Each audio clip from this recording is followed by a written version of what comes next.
성도 여러분 안녕하십니까?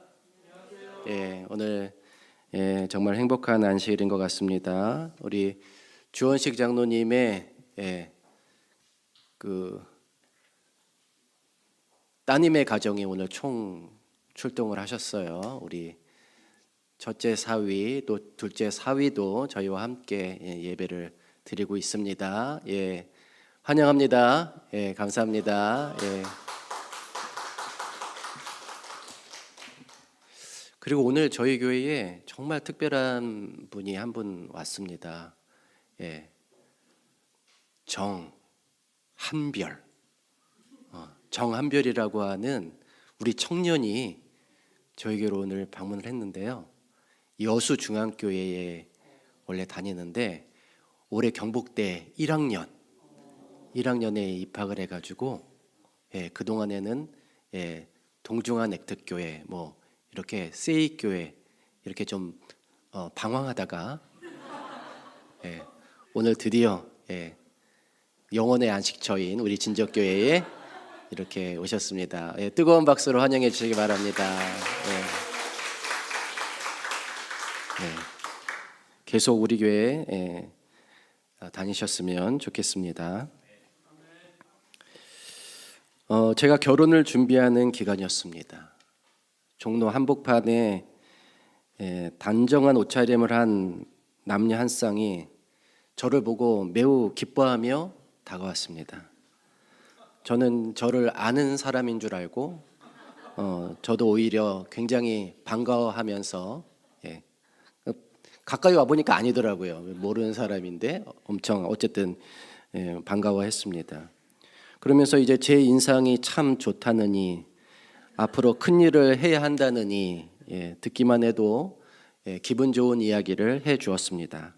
저는 고개를 끄덕이면서 이분들 참 사람 볼 줄 아네 하고 마땅히 주의 종이 인상이 좋아야 하고 또 복음을 전하는 일이 큰 일이니까 그래서 고개를 끄덕이며 엄청 제가 좋아라 했습니다.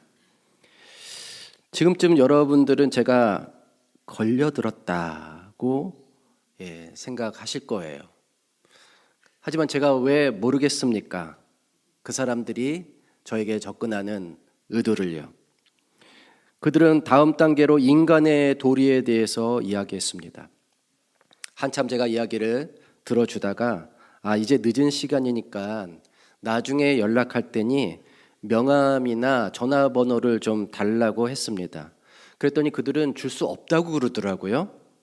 이쯤이면 제가 걸려든 게 아니라 그 사람들이 저한테 걸려든 거죠. 사람을 만만하게 보고 말이야. 당신들 이제 임자 만난 거야. 속으로 그렇게 생각했습니다. 이제 주도권이 저에게 넘어왔어요. 왜 좋은 일을 하면서 자신을 숨기느냐? 그 모임은 뭐냐? 모이는 사람들을 뭐라고 부르느냐? 그 모임의 명칭이 뭐냐라고 물었더니 그들은 끝내 대답하지 않았습니다.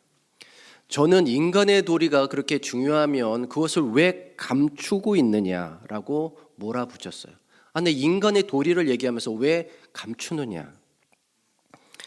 그중에 남자는 끝까지 자기들 모임에는 이름이 없다고 했지만 여자는 고개를 끄덕이면서 저에게 참 똑똑하시군요.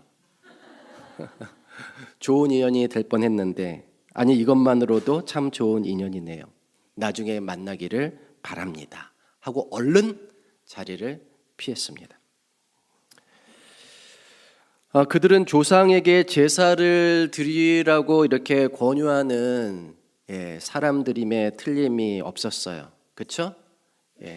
인간의 도리에 대해서 얘기하면서 기가 맑고 이러면서 조상에게 제사를 드려야 이 인생이 어떻게 된다는 거예요? 풀린다는 얘기죠.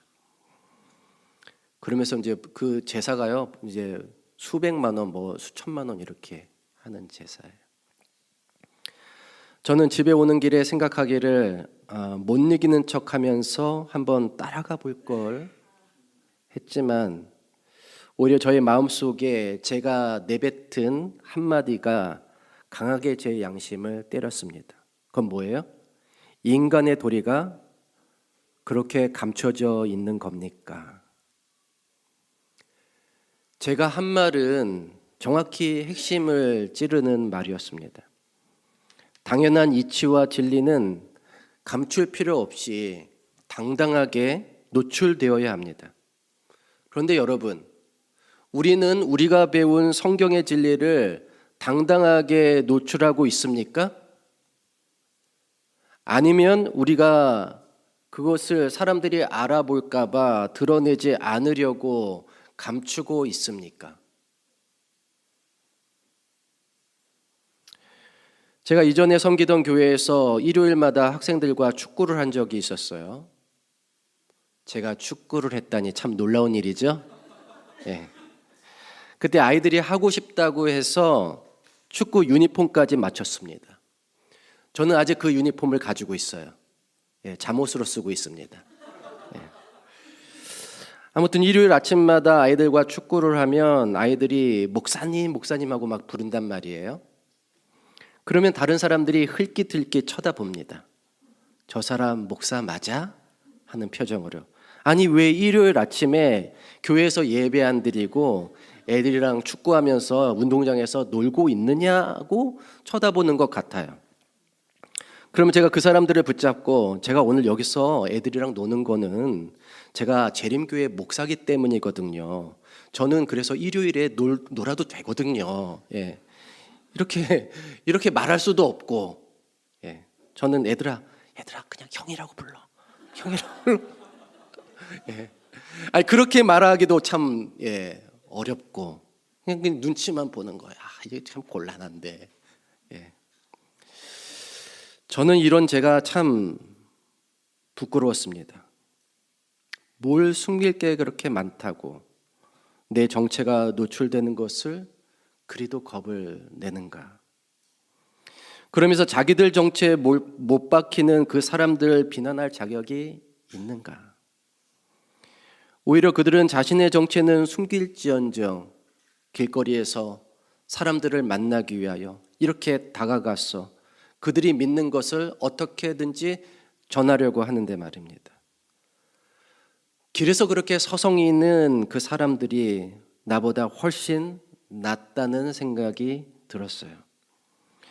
반면 우리는 우리의 정체를 감춰서 사람들 하여금 내가 누군지 알지 못하게 하고 그래서 결국 이 교회가 어떤 교회인지 알지 못하게 하고 있지는 않은 것인가.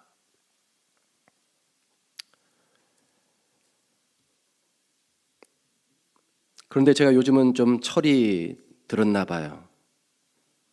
제가 다니는 미용실 원장님 아시죠? 예. 제가 2주에 한 번씩 가는데 다른 사람들도 있는데 저한테 자꾸 목사님 그래요. 그러면 제가 이제는 기분이 좋습니다. 그래. 예. 그리고 이제 우리가 잘 가는 장원 막국수집 있잖아요. 거기에 일하시는 분도 지난주에 저에게 목사님이라고 그러더라고요. 우리가 하는 말 다 이렇게 듣고 있나 봐요. 그래서 기분이 참 좋았습니다. 그리고 그런 말을 들으면 내가 참 똑바로 잘 살아야지 하는 그런 마음이 절로 들어요. 우리가 우리의 정체를 밝히고 사람들이 우리의 정체를 알아차리는 것이 우리에게 기쁨과 자랑이 되기를 간절히 바랍니다. 그렇다면 우리가 사람들에게 노출해야 할 우리의 정체란 구체적으로 어떤 것일까요? 어느 부부가 잠자리에서 서로 사랑을 속삭입니다. 남편이 아내에게 먼저 묻습니다. 우리 언제 아기 가질까?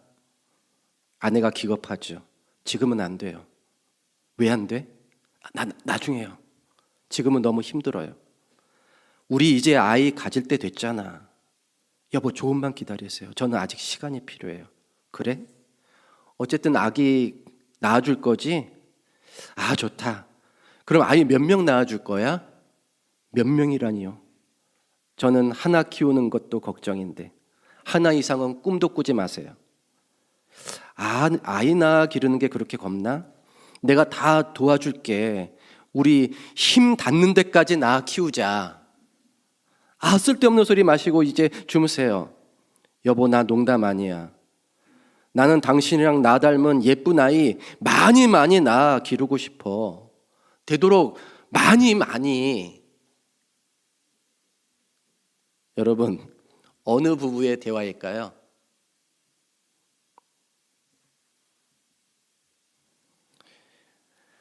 하나님이 그들에게 복을 주시며 하나님이 그들에게 이르시되 생육하고 번성하여 땅에 충만하라. 땅을 정복하라. 바다의 물고기와 하늘의 새와 땅에 움직이는 모든 생물을 다스리라 하시니라. 여러분, 앞의 대화는 누구의 대화예요? 아담과 하와의 대화도 아니고 저희 부부의 대화도 아니고 그건 바로 예수님과 그 백성 사이의 대화입니다. 예수님이 우리의 뭐예요? 남편이시고 우리는 그분의 신부, 아내잖아요. 남녀가 결혼하면 마땅히 자녀를 낳는 것이 섭리이듯이 예수님은 결혼한 우리를 통해서 자신을 닮은 자녀들을 많이 보기를 원하십니다. 그런데 우리는 아이 낳기를 거절하고 있어요. 아직도 시간이 필요하다고 말합니다.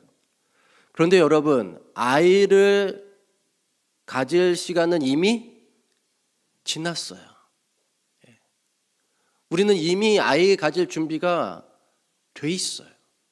그럼에도 계속 아이 낳기를 거부하고 있는 것입니다.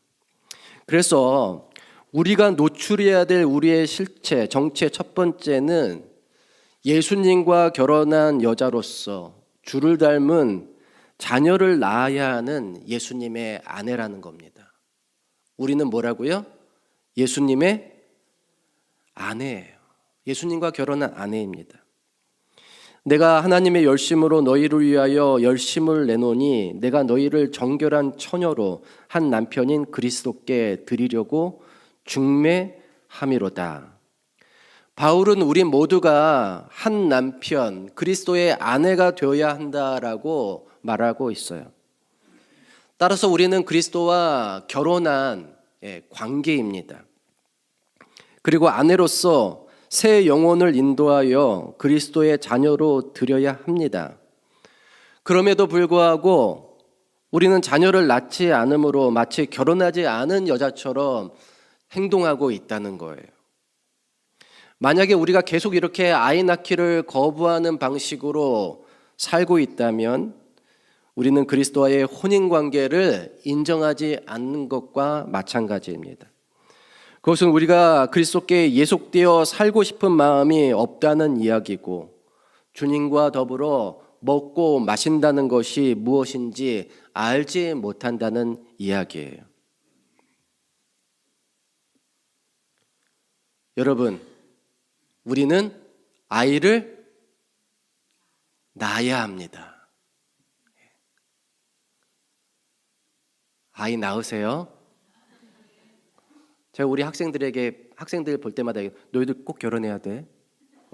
너희들 꼭 애기 가져야 돼. 예. 뭐 가임기 뿐만이 아니라 이미 나이가 드신 분들도 아이 낳으셔야 돼요. 예. 그럼 우리가 어떻게 아이를 낳아야 합니까?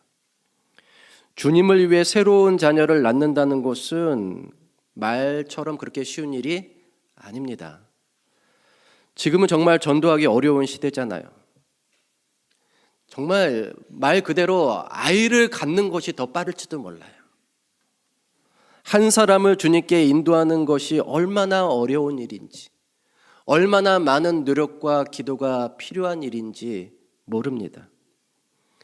믿지 않는 남편을 구원하기 위해 갖은 핍박과 고초를 견디고 인내하며 기도해서 말년에 이르러 겨우 교회로 인도하면 그나마 성공한 거예요. 그렇죠? 우리 성공한 분 저기 계시잖아요. 신정희 집사님. 그렇죠? 평생 아니 힘들게. 오늘 이현준 집사님 오늘 멋지게 차려입고 오셨어요. 아주 멋있습니다. 어렸을 때 친구 한 명을 구원하기 위해서 오랜 세월 기도하고 찾아가고 응원하고 모든 사랑과 관심을 기울여서 이제 성경 공부하기 시작했으면 그것도 대단한 성공입니다. 이렇게 그리스도를 위하여 한 명의 이 자녀를 낳는다는 것이 보통 어려운 일이 아니에요. 그런데 여러분, 그렇게 해서 성경 공부 시작하면 끝나요? 그렇게 해서 침례받으면 끝나는 겁니까? 아니에요.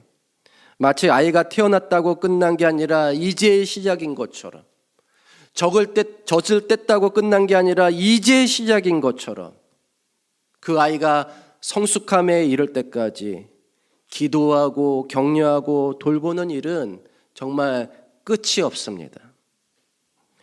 우리가 이렇게 해서 누군가 한 사람이라도 그리스도께 인도하고 그리스도의 제자로 만든다면 우리는 예수의 아내로서 우리의 역할을 정말 잘한 것입니다. 여러분, 한 명의 영혼이라도 우리 주님께 인도하는 그런 아름다운 착한 그리스도의 아내들이 되시기를 간절히 바랍니다. 그렇다면 우리가 어떻게 착한 아내가 될 수 있을까요? 일단은 내가 그리스도의 아내임을 떠들고 다니십시오. 내가 얼마나 예수님을 사랑하는지, 예수님께 함께 사는 것이 얼마나 행복한지를 떠들고 다니세요. 그런데 그렇게 말하기가 쑥스러우면 우리가 그분과 동행하는 모습을 사람들에게 보여주십시오. 그리스도와 함께하는 사람이 얼마나 행복한지를 보여주십시오. 하나님을 믿는 사람의 마음에 하늘의 평화와 기쁨이 얼마나 충만한지를 볼 수 있게 해주십시오. 아무리 큰 시련과 고난이 올지라도 믿음을 잃지 않는 모습을 보여주시기를 바랍니다. 그렇게 하면 우리가 예수님의 아내인 것을 증언하는 거예요. 그렇게 공개적으로 당당하게 결혼 생활하는 사람에게 자녀가 생기는 법입니다. 그렇죠? 당당하지 않고 그냥 몰래 동거하고 그러면 애 가져야 안 가져요? 애 안 갖죠. 결혼 생활이 당당해야, 아주 공개적이어야 애를 낳는 겁니다. 그래야 자녀가 생기고 떳떳하게 자녀를 양육할 수 있는 것입니다. 주님과 우리 사이에 존재하는 이 감출 수 없는 친밀한 관계를 통해서 사람들이 우리의 구원과 행복을 바라보고 나도 하나님의 자녀가 되고 싶다는 열망을 품게 되기를 간절히 바랍니다. 우리가 노출해야 될 두 번째 정체는 우리가 그리스도의 피로 연합한 형제 자매라는 것입니다. 피가 물보다 진하다고요? 그리스도의 피는 사람의 피보다 더 진합니다. 우리는 사람의 피로 연결된 혈육관계, 혈연관계보다 그리스도의 피로 연결된 혈연관계, 우리는 얼마나 더 진합니까? 형제가 연합하여 동거함이 어찌 그리 선하고 아름다운고 머리에 있는 보배로운 기름이 수염 곧 아론의 수염에 흘러서 그의 옷깃까지 내림 같고 헐몬의 이슬이 시온의 산들에 내림 같도다. 거기서 여호와께서 복을 명령하셨나니 곧 영생이로다. 너희가 서로 사랑하면 이로써 모든 사람이 너희가 내 제자인 줄 알리라. 주님은 우리가 서로 사랑할 수 있는 마음을 주셨습니다. 그리고 주의 사랑으로 연합할 때 서로 형제 자매가 되게 하셨습니다. 아무리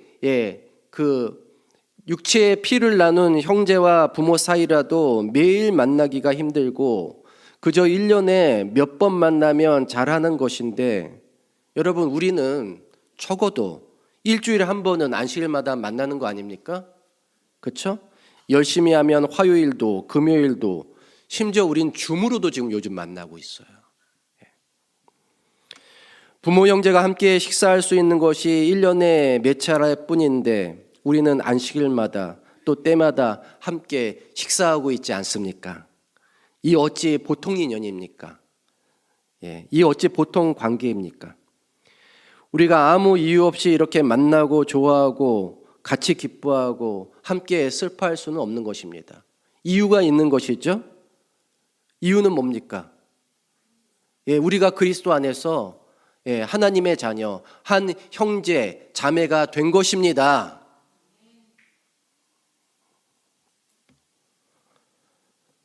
그래서 우리는 주님께서 주신 이런 아름다운 관계를 더 노출시킬 필요가 있어요.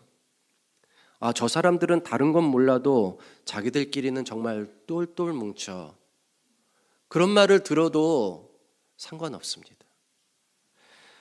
그렇다면 그런 연합을 어떻게 이루어지는가?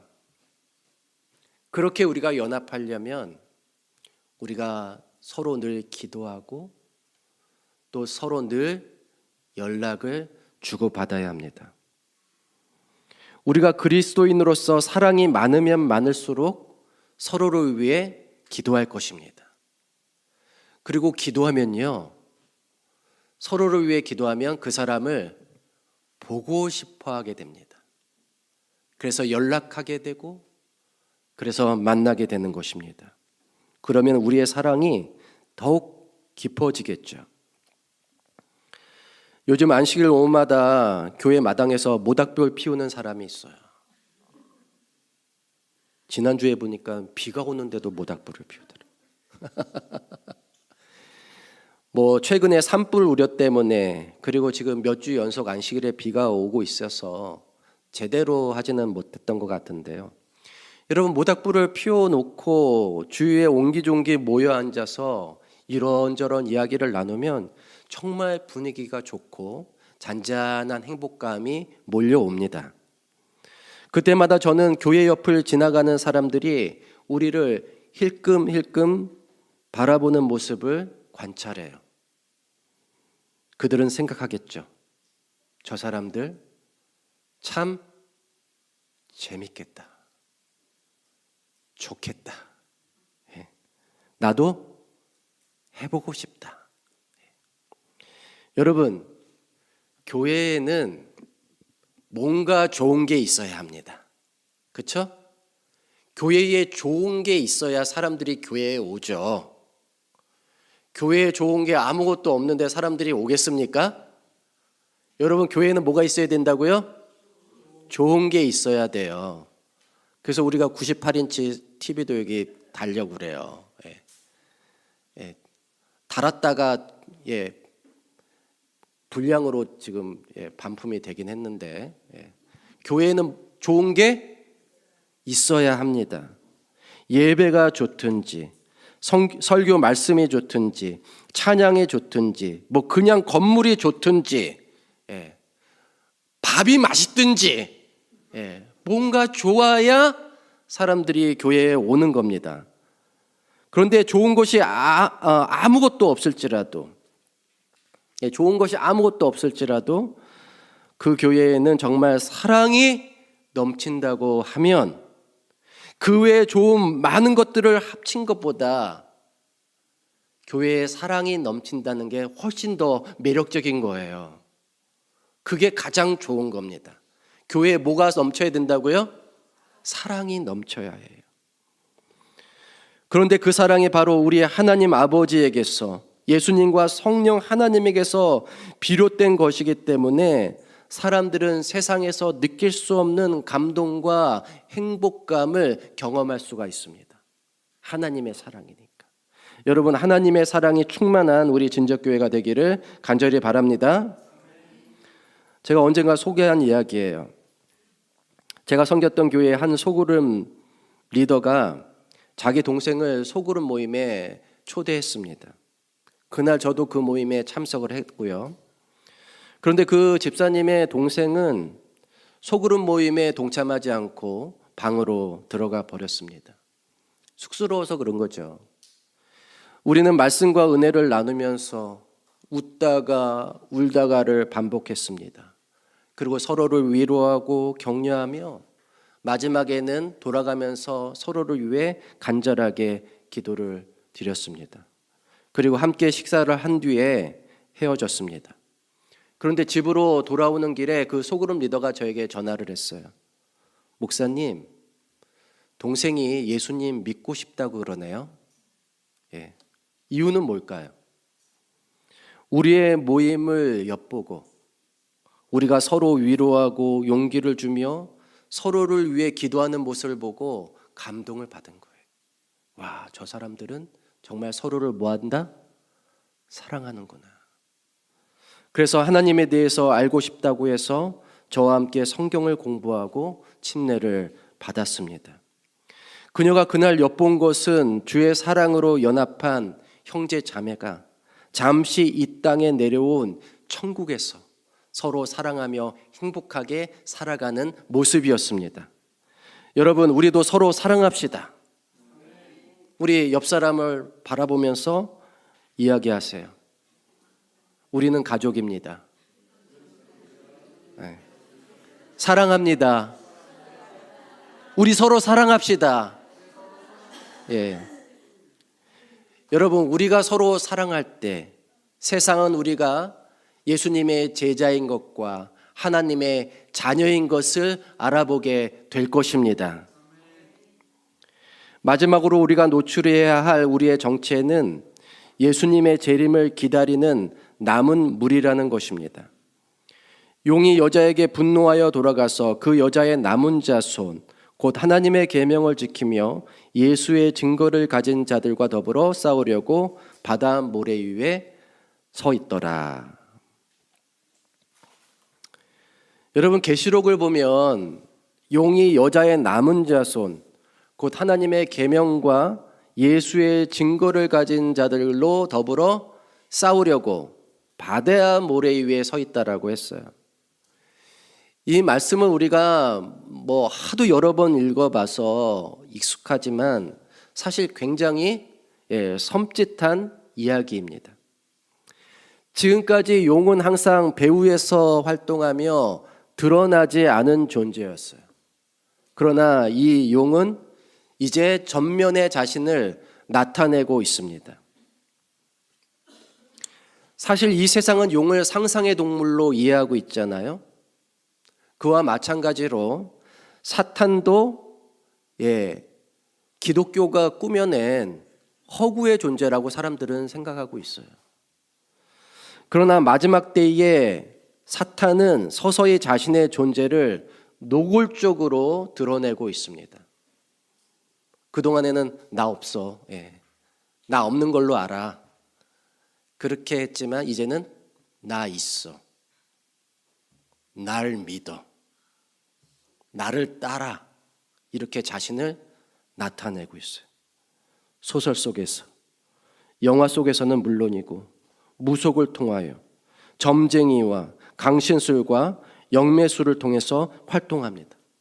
심지어 모든 종교 속에서 또 교회 안에까지 침투하여 기적을 보여주고 사람들을 미혹하고 강력한 영향력을 행사하고 있습니다. 이제 아예 사탄을 숭배하는 그런 교회가 있을 정도예요. 노골적으로 자신을 드러내고 있습니다. 사탄이 이렇게 자신을 그럼 노출시키는 이유는 무엇일까요? 지금까지는 수면 아래에서 보이지 않게 활동했는데 이제는 막 수면 위로 올라왔단 말이에요. 그 이유는 뭘까요? 이제 자기 때가 얼마 남지 않아서 이제 전면 승부, 정면 승부를 할 때가 되었기 때문입니다. 누구와요? 남은 교회와 정면 승부를 벌이기 위해서 드러나는 거예요. 그런데 무리로 올라와 보니 남은 교회가 숨어버렸어. 그러면은 사탄이 승리한 거 아닙니까? 그렇죠? 그래서 여러분, 우리가 숨어야 되겠습니까? 말아야겠습니까? 숨으면 돼야 안 돼요? 안 되겠죠. 용은 자신의 실체를 드러내는데 우리는 숨고 동함하면 안 되겠습니다. 용이 우리를 핍박하든지 우리를 잡으려고 애를 쓰든지 우리를 죽이려고 위협하든지 나는 재림 교인이다 라고 말할 수 있어야 됩니다. 우리는 남은 교회이다 라고 당당하게 우리를 나타낼 수 있어야 합니다. 그런데 어떤 사람들은 벌써 신실한 재림교인들의 명단이 제수이트 손에 넘어갔을지도 모른다라고 얘기를 해요. 우리 중에 제수이트가 이미 침투에 들어와 있다라고 말하기도 합니다. 심지어 사무엘레 바키오키 누군지 아세요?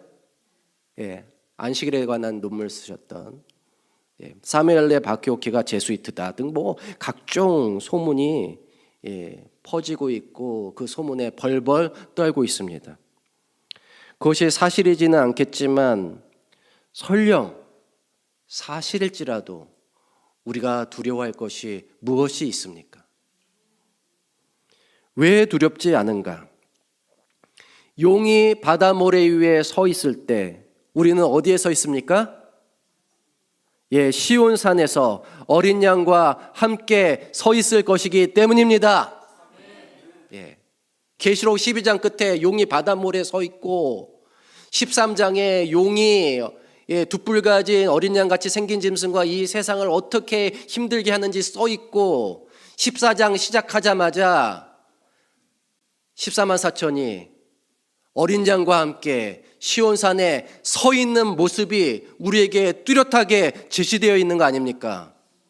우리는 누구와 서 있어요? 예수님과 함께 서 있는 것입니다. 여러분 시온산에 오른다는 것이 무엇을 의미합니까? 제가 2주 전에 말씀드렸잖아요. 시온산에 오른다는 게 무엇을 뜻해요? 하나님께 멈추지 않는 예비하는 삶을 사는 것이고 복음을 전하는 삶을 사는 것이고 진실한 기도의 삶을 사는 것이라고요. 그게 예수님과 함께 시온산에 서 있는 것입니다. 유다 백성이 바벨론의 포로로 끌려갔을 때 하나님께 예배하고 기도하는 삶은 정말 어려웠습니다. 그럼에도 그들은 안식일에 모여 하나님께 예배를 드렸고 무너진 예루살렘 성을 향하여 기도했습니다.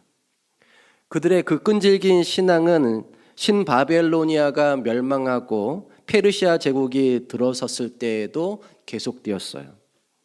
심지어 새로운 페르시아 왕이 어떤 신에게도 기도하는 일을 금지하였을 때, 페르시아에 변경할 수 없는 법령으로 그것을 금하였을 때도 다니엘은 하루에 3번씩 창문을 열고 예루살렘을 향하여 하나님께 기도하였습니다. 꽁꽁 숨어서 자신의 정체를 감추도록 강요를 받았던 시기에 다니엘은 오히려 창문을 열고 기도했습니다. 그 이유는 박해가 아무리 심하다고 해도 자신의 정체를 감추고 싶지 않았기 때문이에요. 내가 이 일로 큰 고난을 당하게 될지라도 내 정체를 결코 감추고 싶지 않았기 때문에 창문을 연 것입니다. 그리고 자신이 죽을지언정 크신 하나님의 영광을 초라하게 만들고 싶지 않았기 때문입니다. 여러분, 우리가 숨으면 하나님을 초라하게 만드는 거예요. 여러분, 우리 하나님 부끄럽습니까? 우리 하나님 부끄러워요? 그렇지 않다면 그분을 믿는 내 자신의 정체를 당당하게 나타낼 수 있기를 간절히 바랍니다. 다니엘이 그렇게 기도한 결과는 무엇이었습니까? 결국 왕의 명령을 어겼기 때문에 사자굴에 던져졌지만 하나님이 사자들의 입에서 다니엘을 구원하시고 털끝 하나 다치지 않게 하신 거 아닙니까? 그리고 오히려 그를 곤란에 빠뜨려 죽이려고 음모를 꾸민 자들이 사자굴에 던져져서 심판을 받은 거 아닙니까? 우리가 안식일에 하나님을 예배하는 교회라는 사실이 얼마나 자랑스럽습니까? 하지만 언젠가 이 일이 금지되고 억압을 받게 될지 모릅니다. 그때 숨지 말고 우리가 재림교인임을 두려움 없이 말할 수 있기를 간절히 바랍니다. 우리가 예수님을 믿는, 예수님의 재림을 기다리는 그 교회임을 막힘없이 증언할 수 있기를 간절히 바랍니다. 우리가 영원전부터 이 세상을 복되게 하시기 위해서 세상을 창조하신 하나님의 뜻의 성취를 기다리며 사탄과 그리스도 사이에 벌어지는 이 대쟁투 속에서 그리스도 편에 서서 동료 인간의 구원과 우주적 샬롬의 회복을 소망하며 영원한 복음을 전하는 그 교회임을 자랑스럽게 이야기할 수 있기를 바랍니다. 오늘 우리는 우리가 이 세상에 노출해야 할 우리의 정체가 무엇인지를 말씀으로 나누었습니다. 우리는 예수님께 그분의 자녀를 낳아야 할 의무가 있는 그분의 아내입니다. 우리는 그리스도의 피와 그분의 사랑으로 연합한 형제 자매요 하나님의 가족입니다. 또한 우리는 예수님의 재림을 진실로 바라고 원하고 기다리는 남은 무리입니다. 우리의 우리됨은 다 하나님의 은혜로 된 것임을 믿습니다. 우리가 누리는 이 은혜와 행복과 특권이 노출되어서 우리와 함께 구원받는 하나님의 자녀들이 많아지기를 간절히 소망하며 말씀을 마치겠습니다.